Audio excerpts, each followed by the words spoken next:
Mushroom soup उपकरण तटका mushroom 200 ग्राम चूना चूना करी कटा होइथिबा पियाज 2टा क्षीर 300 मिली गोलमरीच 6 ରୁ 7टा तेजपत्र 2टा लवंग 4टा मैदा 1 टेबुल चामच लहुणी 2 टेबुल चामच फ्रेश क्रीम अध कप लूण स्वाद अनुसार जायफल चिमुटाए।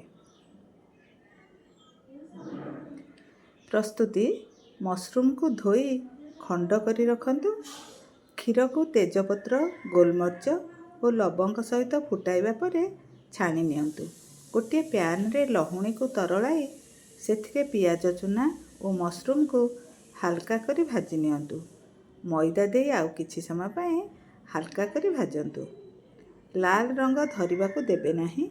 एई पैन रे फुटुथिबा क्षीर को धीरे धीरे ढालंतु।